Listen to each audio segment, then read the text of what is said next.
Y ahora, para darle continuidad a este curso, nos acompaña el doctor Juan Gutiérrez Mejía, que él es el encargado del Departamento de Reacción Hospitalaria para Desastres del Instituto Nacional de Ciencias Médicas y Nutrición Salvador Subirán, y su plática es Criterios de Referencia y Manejo del paciente crítico con sospecha o confirmación de COVID-19, donde tocará el manejo del SIRA y los nuevos antivirales que están en estudio.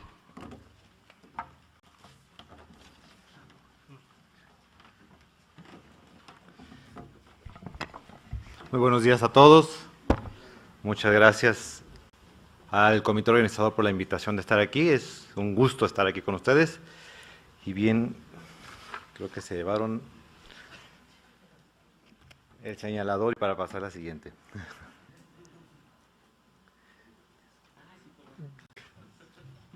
Gracias. Bien, empezaremos con esta diapositiva. La razón por la que pongo esta, que nada tiene que ver con coronavirus, pero tiene que ver con influenza en el 2014, es para hacer una pequeña encuesta. Si ustedes se dan cuenta, las curvas de Kaplan-Meier que vemos aquí, que son curvas que hablan sobre cómo les fue en cuanto a la sobrevida de los pacientes, son diametralmente diferentes. La gente en Canadá tenía una mortalidad de 13.9%, mientras que en México andábamos en el 50.5%. Una pregunta que surge aquí es, ¿estaban más sanos aquellos pacientes y los nuestros más graves? ¿Quién cree que haya estado más graves los pacientes aquí? Levanten la mano. Pues estaban muy similares. Si comparábamos el índice de oxigenación, andaban entre 80, aquí en México, 90 los de Canadá. O sea que desde el punto de vista clínico, el impacto que la insuficiencia respiratoria aguda, consecuencia de influenza, les estaba dando a los pacientes eran muy similares. Entonces, ¿qué otras cosas pueden cambiar? Ciertamente hay algunas diferencias en cuanto a medidas terapéuticas. Ellos tuvieron 6 pacientes en ECMO, nosotros nada más tuvimos 2. No todos los centros en México tienen esas posibilidades. Ellos manejaron algunos pacientes con alta frecuencia y manejaron pacientes con óxido nítrico, que nosotros prácticamente no tenemos aquí. Pero en general, tampoco hubo una gran diferencia en ese aspecto. Lo que en el análisis multivariado se logró evaluar es que ciertamente había algún impacto en cuanto a la cantidad de enfermeras y a la cantidad de médicos que estaban disponibles en la atención del paciente, y algún impacto en el tiempo en que entró a la terapia intensiva. Pero en el fondo de esto, una de las posibilidades es que nuestras prácticas de manejo son diferentes. Y eso es algo muy importante, porque nuestra misión es apoyar y salvar y ayudar a los pacientes, y ocasionalmente podemos conducir a producir un daño solamente porque no tenemos homogenizados los tratamientos, no porque tengamos intenciones de producir un daño. Yo creo que toda la gente que estamos en el sector salud, nuestra dedicación, nuestra misión y enmienda es hacer lo posible por el paciente que confían y nos ponen en nuestras manos. Pero el punto es que a veces los tratamientos son tan heterogéneos que los resultados pueden terminar siendo así. Si me da Cira, por favor, mándenme a Canadá, porque creo que ahí me conviene estar por ahorita. Bien, en cuanto a la enfermedad de COVID-19, que es la presentación clínica de la complicación grave de la infección por SARS-CoV-2, al día de hoy no sabemos cuántos pacientes asintomáticos hay. Y eso es importante, porque los pacientes asintomáticos ya se ha documentado que tienen capacidad de contar con un número de partículas virales suficientes para ser infecciosos. Y si alguien ha estado al pendiente, ha visto cómo ha incrementado exponencialmente la cantidad de literatura que surge con respecto a esta epidemia, pues difícil a veces alcanzar a mantenerse actualizado, pero recientemente salió en Nature una revisión sobre cómo en China están tomando como la cuenta de los pacientes de una manera diferente. Ellos dicen, sale la prueba positiva, pero está asintomático, lo menciono que está positivo, lo mando a su casa, pero no lo reporto como confirmado. Entonces, en los 74.670 pacientes que están aparentemente confirmados, seguramente hay muchos más que no tenían síntomas, que sí se los mandaron a su casa, pero no necesariamente se haya dado seguimiento de contactos y potencialmente algunos de ellos puedan ser personas que permitan la propagación en su comunidad. Entonces, el número de pacientes que realmente tenemos pueden ser mayores y en un momento dado, por ese número tan grande, aun cuando no todos se ponen mal, que es una parte más pequeña, el 15% se ponen mal, por ser un número tan grande puede ser suficiente para poder impactar y colapsar un sistema de salud. Entonces eso lo hace inquietante. Ahora, el receptor donde este virus va a irse a acoplar está en las vías respiratorias bajas y es por eso que mucho de la sintomatología se da en vías respiratorias bajas. No me cansaré de recalcar lo que ya nuestros compañeros han mencionado, es la transmisión de este patógeno hasta el día de hoy está perfectamente definido que es a través de gotas y contacto. Ciertamente algunos procedimientos invasivos pueden incrementar los riesgos, como la posibilidad de aerolización, y esos son procedimientos como reanimación cardiopulmonar, intubación, broncoscopía. Pero si la transmisión es por gotas y contacto, pues la tenemos más o menos fácil, siempre y cuando mantengamos las medidas de precaución estándares y las medidas de precaución para contacto. Dado que el receptor donde se va a acoplar este virus está más hacia las vías respiratorias inferiores, lo que estamos viendo ahora es esto. Nuevamente imágenes en las que podemos observar, son dos cortes tomográficos, son pacientes distintos, con días distintos de evolución. Este paciente tenía 8 días, vemos aquí algunas imágenes subpleurales, hay incremento de la densidad, y el paciente a los 15 días, fíjense esta imagen. Todos los que hemos tenido la oportunidad de ver pacientes con síndrome de insuficiencia respiratoria aguda, inmediatamente al ver estas imágenes decimos, es un SIRA. Tiene la imagen clásica de la ocupación alveolar hacia las zonas declives y ya se reportó un caso en donde se pudo hacer una necropsia.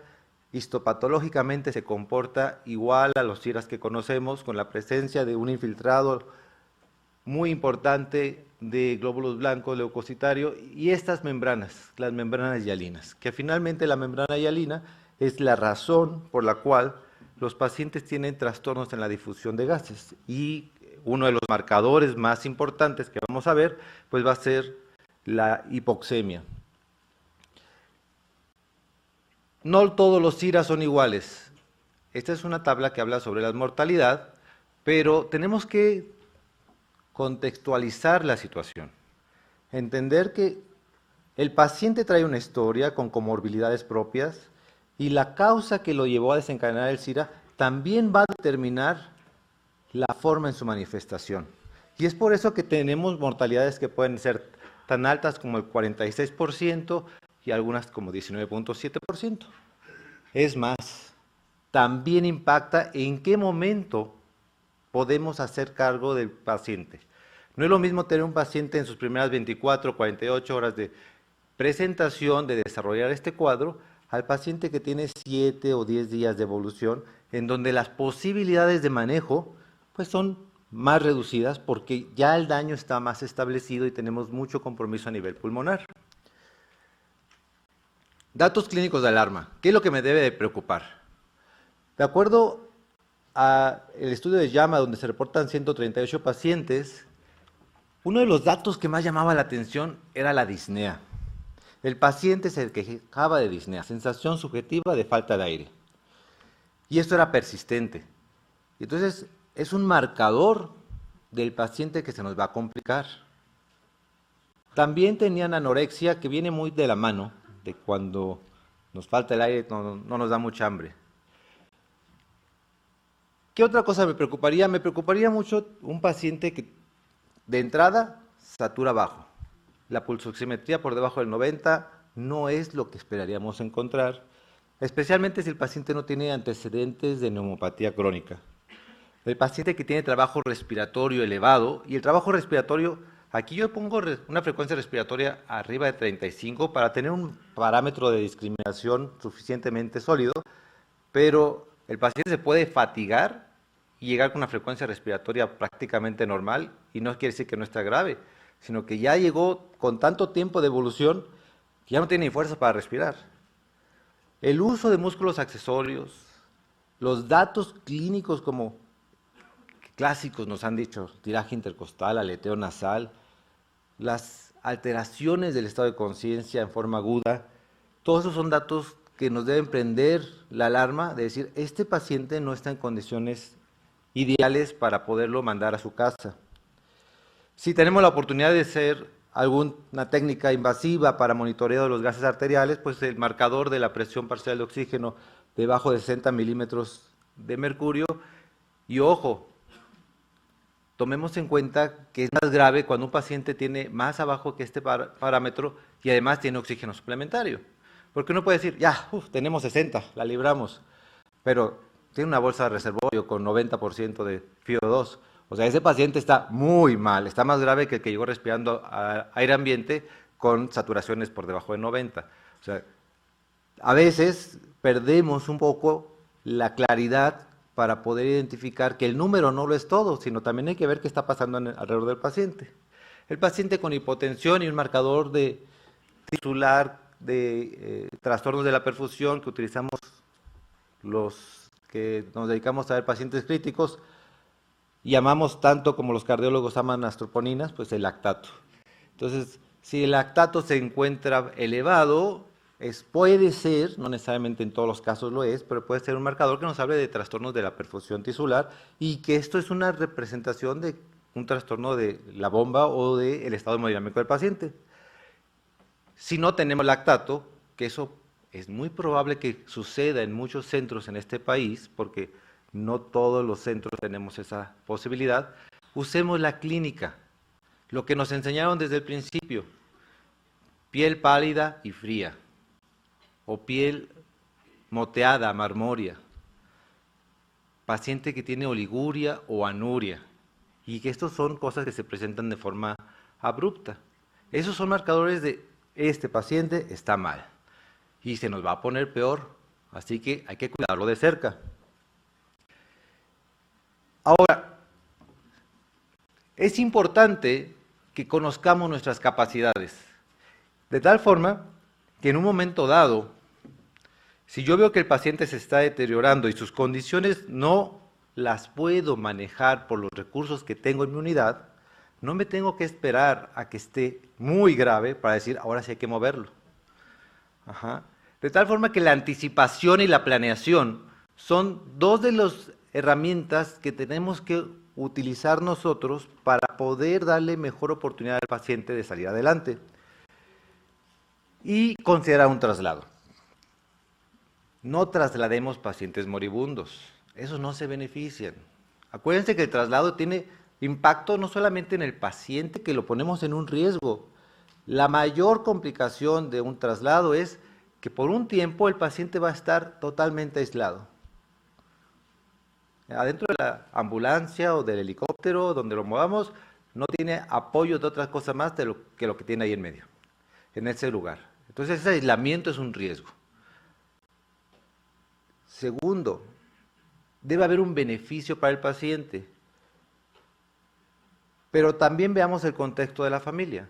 La familia tiene soporte social en la comunidad donde está.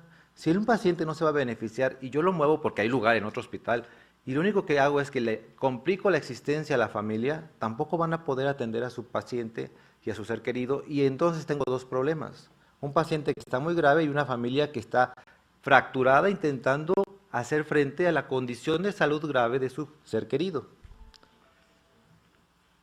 Aquí les pongo tan estable como sea posible. Y ese es un punto crítico para la persona que decide trasladar a un paciente.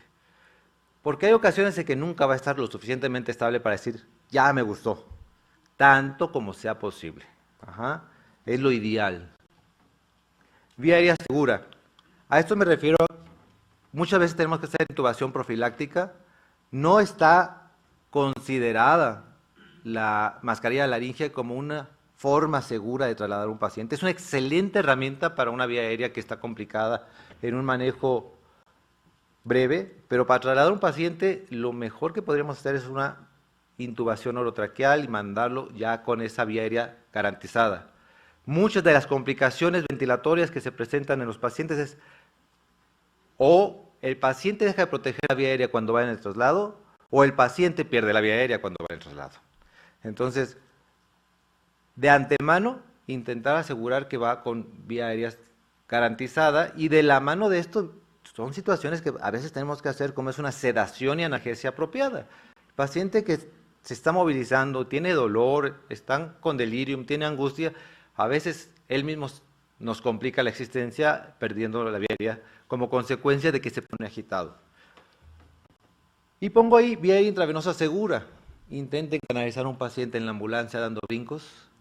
Ajá. Definitivamente es un seguro para el paciente tener una vía aérea y una vía intravenosa estables, ¿sí? Sondas, tantas como necesita el paciente. Nasogástrica, Foley, si tuvo algún problema de barotrauma y necesita una sonda pleural, hay que ponerle sondas. Y las sondas, ojo, si hacemos, que no es lo más frecuente, pero si llegamos a hacer un traslado aéreo, todos los compartimentos de gas se van a incrementar en volumen tan pronto como se empiece a elevar la nave, y eso es un riesgo, porque las sondas Foley, por ejemplo, tienen aire, pues el aire se va a hacer más grande y se puede romper el globo. Pero ese no me preocupa el globito del tubo endotraqueal. ¿Qué se hace para disminuir esos riesgos? Pues los llenamos con agua. Cuidado con los neumotórax. Es un riesgo subir un paciente a una altura mayor cuando tiene un neumotórax que no está controlado o manejado. Y otra cosa es, muchas veces en los transportes aéreos, pues hay que considerar que el paciente puede sufrir más fácilmente hipotermia por simplemente los cambios de temperatura respecto a la altura. Aquí puse yo el PIB menor a 10. Y es un número arbitrario, como dirían, es el número que me dejaría dormir tranquilo. Pero es un número que se puede modificar en función de la condición del paciente. Es más, dentro del hospital, un paciente que tiene 14 de PIB, no lo andamos moviendo. Por lo tanto, idealmente un paciente con tanto PIB, el problema es, no todos los ventiladores de traslado logran mantener esa presión. Las válvulas de PIB que a veces se utilizan en los sistemas para ventilar manualmente al paciente tampoco necesariamente nos van a garantizar esa presión, pero el otro problema es, idealmente no debemos llevar al paciente ventilándolo con la mano, porque ya se ha demostrado que nos ponemos nerviosos y de repente ventilamos más rápido, y eso tiene efectos secundarios deleterios con la hiperinsuflación del paciente. Eso quiere decir atrapamiento de gas que tiene un comportamiento negativo en la capacidad de retorno venoso a la caja torácica y tiene una consecuencia de deterioro hemodinámico.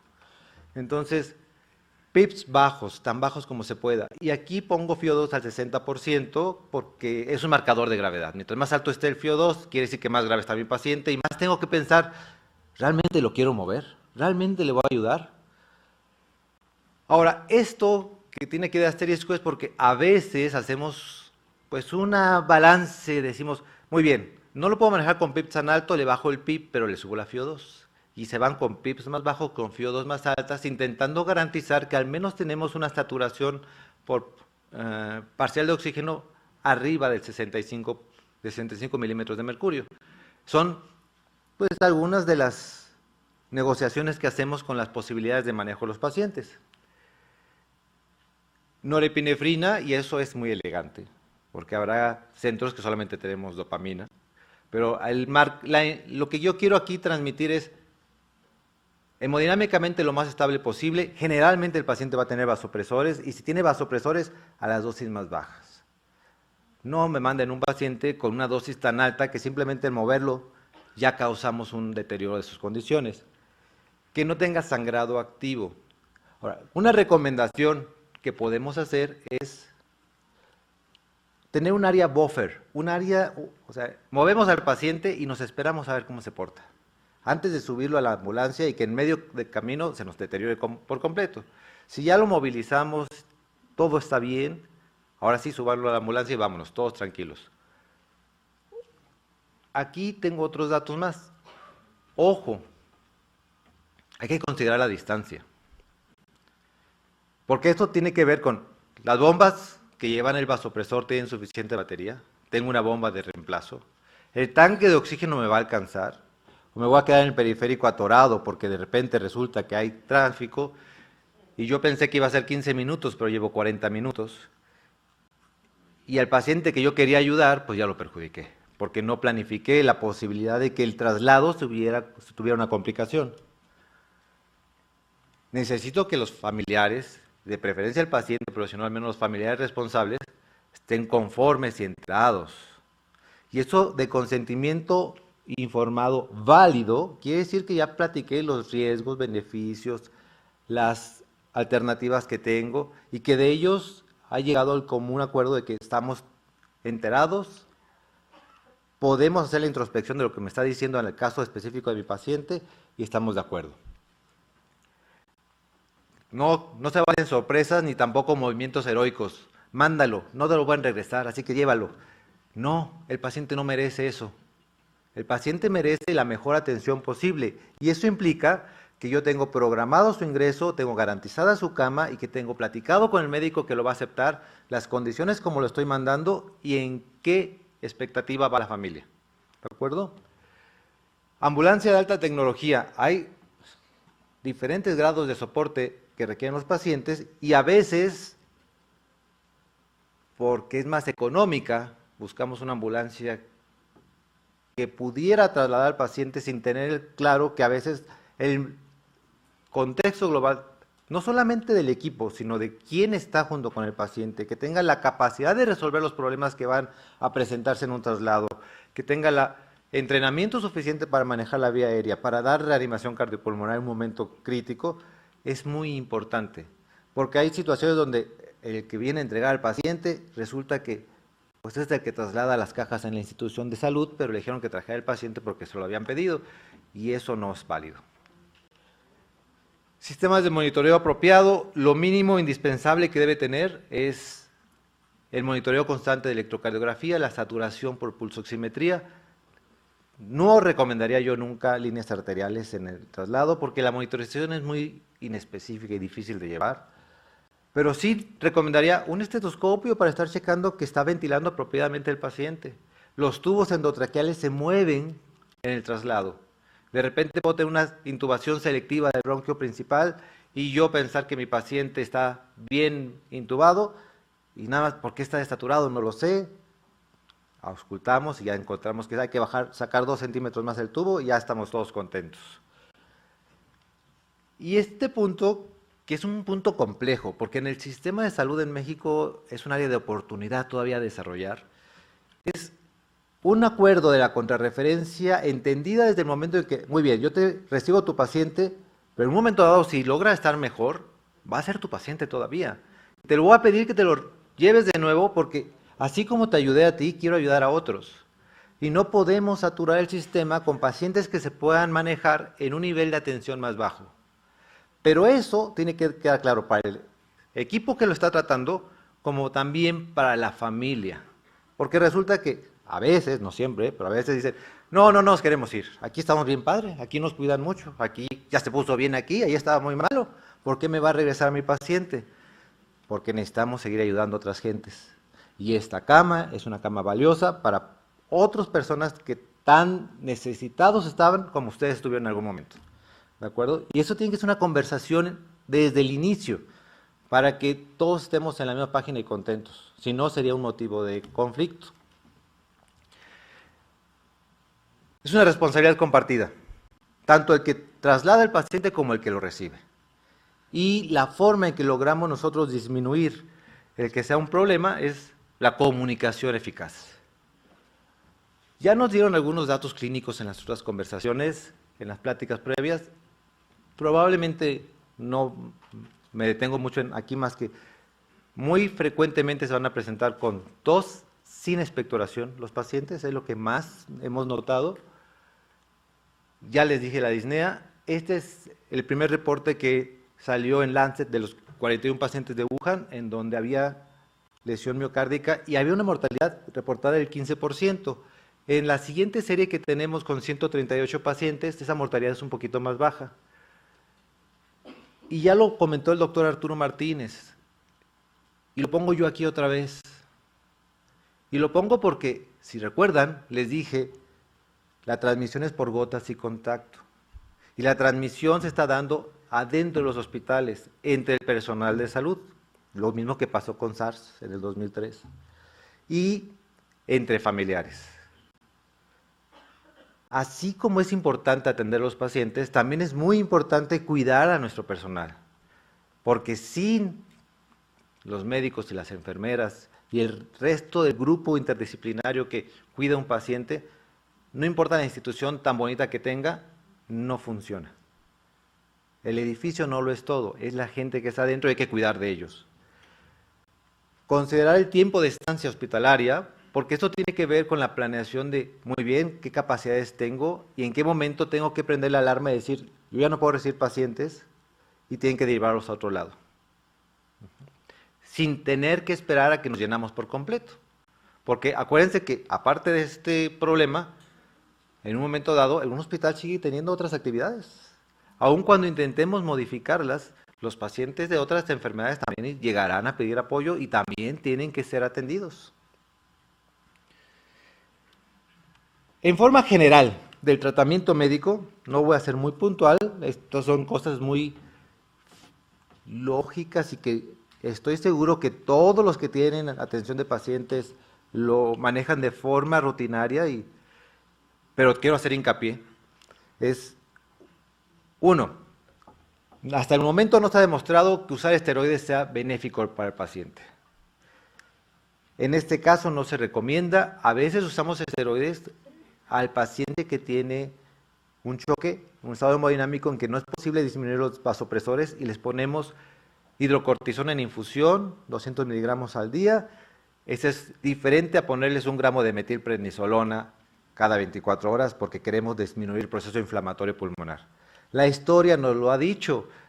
Llevamos años intentando manejar a los pacientes con SIRA con esteroides, les damos esteroides a dosis altas, se nos infectan más. Les damos esteroides a dosis bajas, no vemos que tengan una gran respuesta a favor. No hemos llegado al punto intermedio. Desde el proceso conceptual, tiene lógica.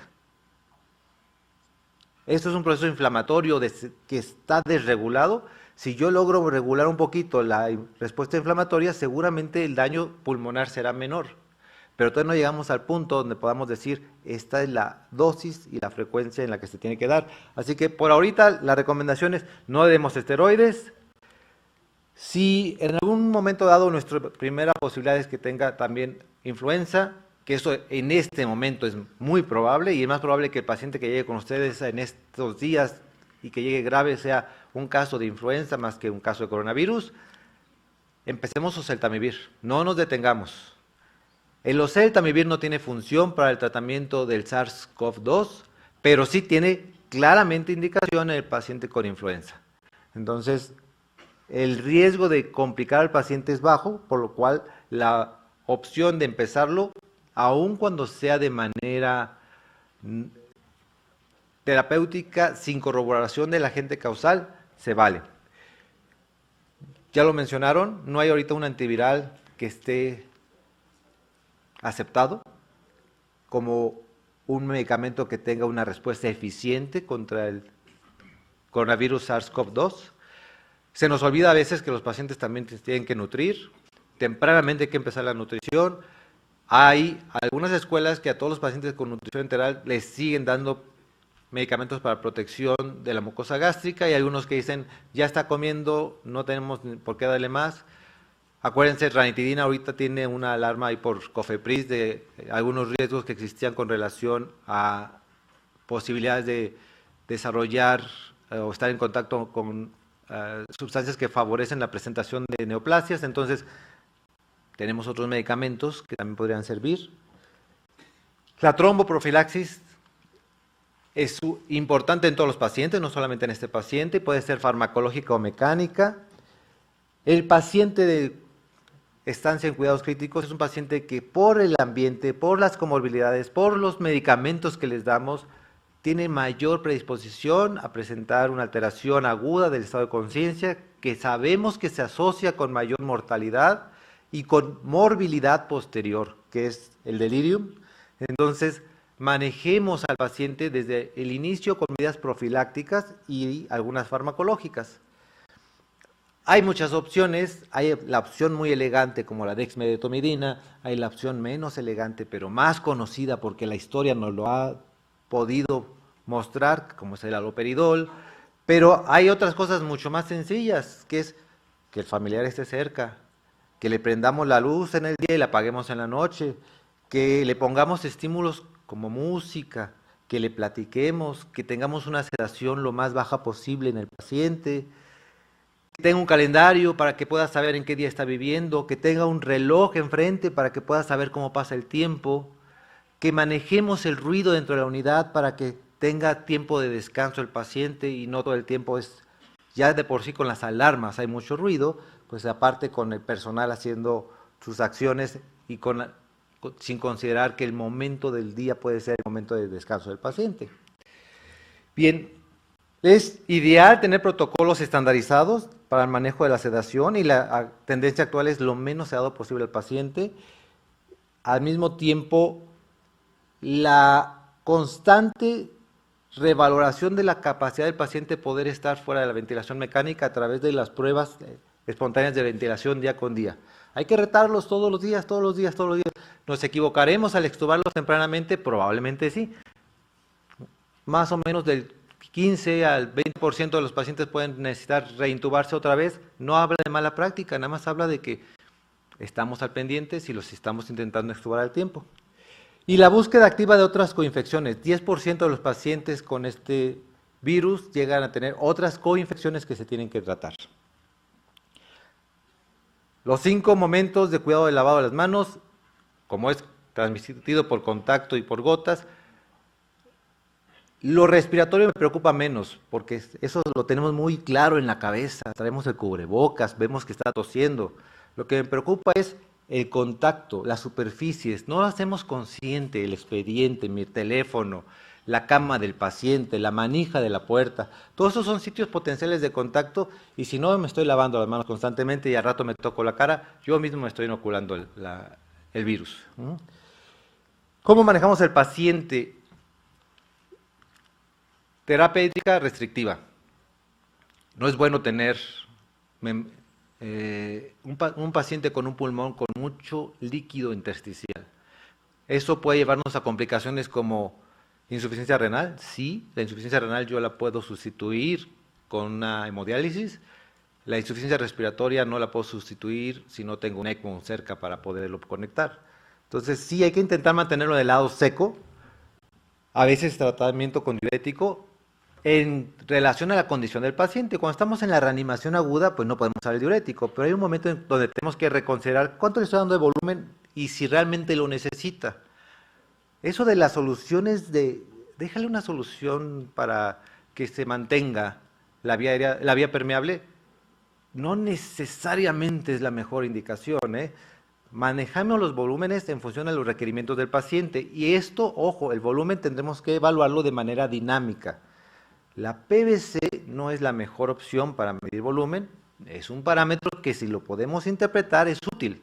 Yo no estoy peleado con que no tomemos PVC, pero pues tenemos otros parámetros y a veces tenemos parámetros que pueden ser útiles como en algunos lugares que te cuentan ultrasonografía, retos tan sencillos como levantarle las piernas al paciente y darle una autotransfusión del volumen circulante que tienen las piernas y ver cómo se comporta hemodinámicamente, nos da más información de la volemia del paciente que la PVC solita. Tolerar la hipercapnia permisiva, y ojo, hipercapnia permisiva no quiere decir que tenga espacio muerto.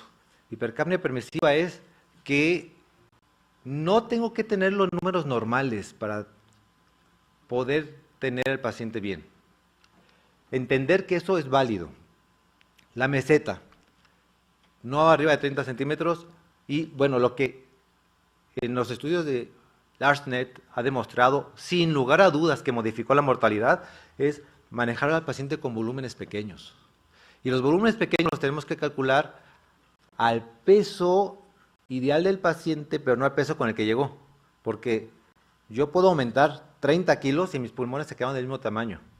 De tal forma que no es válido usar el peso actual con el que se presenta el paciente. No hay ninguna diferencia entre ventilar con volumen o ventilar con presión. El PIP será de acuerdo a, hay pacientes que son respondedores y hay pacientes que no. El que sea respondedor pues podrá beneficiar de PIPs más altos que el que tenga una condición pulmonar con pobre respuesta al reclutamiento alveolar, pues no se beneficia de PIPs más altos y sí nos puede dar un costo hemodinámico innecesario.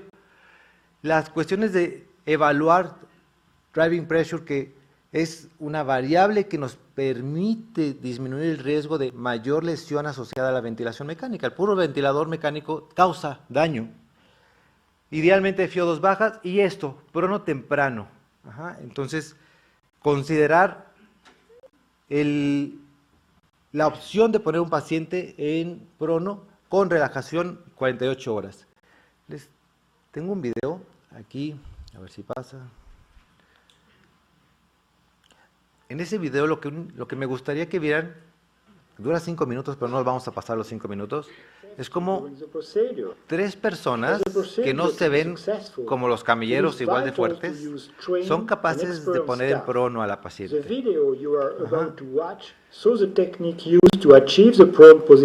Esta condición requiere trabajo en equipo y requiere claridad en lo que estamos haciendo, a dónde voy y qué es lo que estoy buscando. Va a haber una persona en la cabecera que es el que va a estar encargado de la vía aérea y es el que va a dar la orden de en qué momento se debe o no se debe voltear al paciente. On each side of the bed, the procedure is performed following 5 steps. The first step is to prepare the procedure. Y at this stage, you have fíjense, se están poniendo de acuerdo, están explicando cómo lo vamos a hacer. Aquí no To se the ve, left pero tenemos or que to the proteger right, la superficie del paciente. priority is given to whichever side the central venous lines are located. Check the length of the vascular lines and the transcutaneous saturation cable. Están checando to que be los sure cables, they are long enough. que las líneas Move the ventilator intravenosas as close to alcancen a the dar la patient vuelta as y no se possible. enreden con el paciente. Check the patient's hemodynamic status La persona and que the está en la level of cabecera sedation. tiene que garantizar que el tubo Secure esté the firme. endotracheal tube and the gastric tube. Protect the skin on the forehead, knees, iliac crest, Vamos a and monitorizar thorax constantemente al from pressure paciente con el source pulsoxímetro. using adhesive Tan pronto pads. como le demos vuelta, le vamos a Protect the poner patient's eyes los and get the electrodos en la parte electrocardiogram posterior para electrodes tener una ready for use. The interpretación de second cómo está el step ritmo is cardíaco. to move the patient horizontally. Then they are Lo moved acomodan towards hacia the la orilla. opposite side. From the side they will Ojo, subsequently la altura de la cama es turn importante towards para disminuir riesgos laterally de lesión by en la pulling the columna. bed sheet. The patient should be moved towards the side of the central venous line. After moving the patient sideways, the hand on whichever side they will be rotated Esto no es onto fácil para los is centros que nunca placed lo han hecho. under the buttock. A new bed sheet Pero is si also no lo empezamos a prepared hacer, nunca vamos a along the aprender. length of the bed. Y es una opción de tratamiento The de third la step ventilación is mecánica the para el side paciente con lie. hipoxemia The patient is grave. rotated laterally in a full side lying A mitad del position. camino The patient is maintained in this position for a short time le están while poniendo one los person removes the electrodes from electrodos the para anterior monitorización que thorax van a poner acá ahora and el another person attaches the new electrodes to the back. de tal forma que tenemos The fourth control de step cómo está la is condición del complete paciente de manera proning. continua. The new bed sheet is used to pull the patient and to move them into the final complete prone position. The body is placed in a Voilà, ya está horizontal en position prono. at 180 Bien. degrees. No es tan fácil como eso. Hay muchas cosas que hacer además. Pero se fijaron que 3 personas que no son fisicoculturistas pudieron hacer esto. De tal forma que, ánimo, sí se puede. ¿Y qué sabemos de esto? La usamos en pacientes con hipoxemia severa, generalmente, idealmente en pacientes en la etapa temprana del SIRA, no en la etapa tardía, y sabemos que disminuye la mortalidad, no solamente a 30 días, sino hasta 90 días. Esto ya está documentado en los pacientes que se evaluaron en el estudio de PROSIVA. 466 pacientes, 273 se le autorizaron a prono y esta fue la diferencia que encontraron. Cada institución tiene diferente tiempo de prono. Cuando Gattinoni empezó a poner los pacientes en prono, le dijeron, ¿por qué los cambia cada 8 horas? Pues, ¿por qué no? Y la realidad es que sus enfermeras cambiaban cada 8 horas, entonces la enfermera lo dejaba en supino. En ese estudio los dejaban 12 horas, el 73% del tiempo estuvieron en prono. En el Instituto de Nutrición los dejamos en prono hasta que se mejoran, y pueden ser días, ¿sí? O sea, hay pacientes que están 1 semana, 2 semanas en prono. Claro, hay que tener cuidados muy particulares, como es posición de la cama entre el lemur invertido para disminuir el edema facial, estar cambiando los brazos, estar cuidando que el ojo, la nariz y el oído no estén apoyados sobre la cama, estarle dando cambios de posición constantes. No es una ventilación fácil, hay que vigilar estrechamente las complicaciones. El paciente se puede complicar por estar en prono, pero siempre tenemos que poner la balanza, que también es una estrategia que a veces es lo único que nos queda para ofrecerle a un paciente cuando tiene una hipoxemia severa. Esta es la curva de sobrevida y vemos cómo es claramente diferente en forma constante. Y aquí traigo una fórmula, cómo calcular el peso del paciente en función de su estatura para poder hacer la ventilación de acuerdo a los que les mencionaba. Y estas son las fórmulas para sacar el driving pressure. Esta es una tabla que viene en el estudio de Prosiva de Guerin, muy parecida a la que se presenta por ArtsNet, sobre cómo sugieren que manejemos el PIP, la fracción expirada de oxígeno, en función de la necesidad del paciente. Y bueno, en los pocos minutos que me quedan, 3 minutos, sugerencias. Ventilación no invasiva, que es una excelente herramienta de trabajo para los pacientes con insuficiencia respiratoria. En este caso, no. ¿Por qué? Es un fenómeno que puede favorecer aerolizaciones y es un factor de riesgo para el personal. No es porque la ventilación no invasiva sea mala, es que la ventilación no invasiva en este caso concreto pudiera meternos en problemas. No se recomienda en pacientes con SIRA. El manejo hemodinámico resumido es, tenemos que cuidar el volumen de una manera continua y dinámica, evaluar la función cardíaca, el ecocardiograma es útil. Dicen los cardiólogos que nosotros no hacemos ecocardiografías, que se llama ecocardioscopía. Yo creo que tienen razón, porque no medimos todas las cosas que ellos miden, es más cualitativo que cuantitativo. Pero la ecocardioscopía nos da mucha información. Si el paciente necesita inotrópicos, si el paciente necesita volumen. El uso de ultrasonido para ver el parénquima pulmonar nos da mucha información. Si es posible contar con este tipo de instrumentos, hay que aprovecharlos. Recordar que la pura ventilación mecánica tiene efectos hemodinámicos y a veces el paciente no está mal porque nos falta algo en lo hemodinámico, sino nos falta corregir algo en lo respiratorio. Y la revaloración continua. El paciente es dinámico, cambia constantemente, necesita tener el médico pegado ahí. En la medida en que nosotros nos peguemos al paciente, le va a ir mejor. Protección máxima en procedimientos de alto riesgo, y si el paciente no mejora, buscar que tengamos claras las metas en función de lo que para el paciente es importante y la familia es importante. Acuérdense que no porque sobrevivió ya la libramos, hicimos nuestro trabajo bien. Hay que ver en qué condiciones va a sobrevivir. Y si las condiciones en las que el paciente va a sobrevivir son válidas para él. Y la única forma de saberlo es preguntando, porque nunca voy a saber qué es importante para el paciente o la familia si yo no pregunto.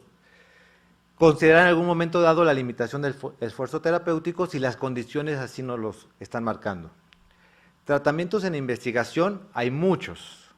Hay mucho porque realmente la gente quiere buscar una opción terapéutica. Hay mucho porque es una oportunidad financiera y de negocios. Y hay desde análisis estructural de los sitios desde el punto de vista teórico donde se puede unir la molécula y en función de la partícula viral que pueda modificar su capacidad de sintetizar la RNA polimerasa. Entonces dicen, esta partícula podría, por sus características espaciales, ocupar un lugar ahí. De ahí se han definido algunos de estos medicamentos, por ejemplo, Remdesivir, que es, ustedes lo han oído, en la literatura existen reportes de uso de Remdesivir. En Estados Unidos el paciente que recibieron allá le dieron remdesivir, y ahorita voy a mencionarlo aquí. Ojo, los tratamientos en investigación, para que realmente estén en investigación, tienen que tener un protocolo registrado. No se vale de que, es que yo quiero probar si le funciona o no le funciona, porque eso no tiene ninguna sistematización y lo único que estamos haciendo es exponiendo al paciente a poder hacer un daño. Tiene que tener las definiciones similares para poderlos comparar. Estar en estadios clínicos similares, en momentos similares para que sean comparativos. Los chinos están usando tratamientos tradicionales que tienen diferentes blancos, que también las moléculas, y hay que compartir la información. Miren, remdesivir, lopinavir, ritonavir se han considerado como opciones terapéuticas. Este es el paciente que llegó a Estados Unidos día 4, día 7. Sobrevivió el paciente. Le dieron remdesivir. Se lo empezaron el día 7. ¿Sería que el remdesivir hizo la diferencia? ¡Ojo! No porque lo recibió quiere decir que el paciente se benefició por eso. Eso es lo que hay que tener muy claro y por eso es que debe haber un protocolo de por medio que establezca exactamente las líneas de tratamiento para poder entonces atribuir el beneficio real o no. Cloroquina, algo que tenemos aquí en México, está aprobado para el manejo de pacientes con paludismo y es algo que sabemos que desde el punto de vista in vitro sí tiene función. Pero el camino entre in vitro e in vivo está largo todavía. Oseltamivir también se está utilizando como una propuesta. Estos protocolos ya los vieron, me los brinco, y ya para terminar nada más mis conclusiones. Importante, planeación, capacitación y anticipación. Esa es la fortaleza que puede tener el sector salud en abordar situaciones como esas. Trabajo multidisciplinario e interdisciplinario. No hagamos daño. La ética médica de la mano con un juicio clínico apropiado y apoyado en la mejor evidencia científica posible, porque no todo el tiempo tenemos la mejor evidencia a la mano, no se ha desarrollado, garantizará que hagamos bien nuestro trabajo. Y cierro con la recomendación de que conozcamos bien a nuestro paciente, al paciente como persona, no solamente como diagnóstico, para entonces entender cuáles son las intervenciones que para él son un beneficio. Muchas gracias por su atención.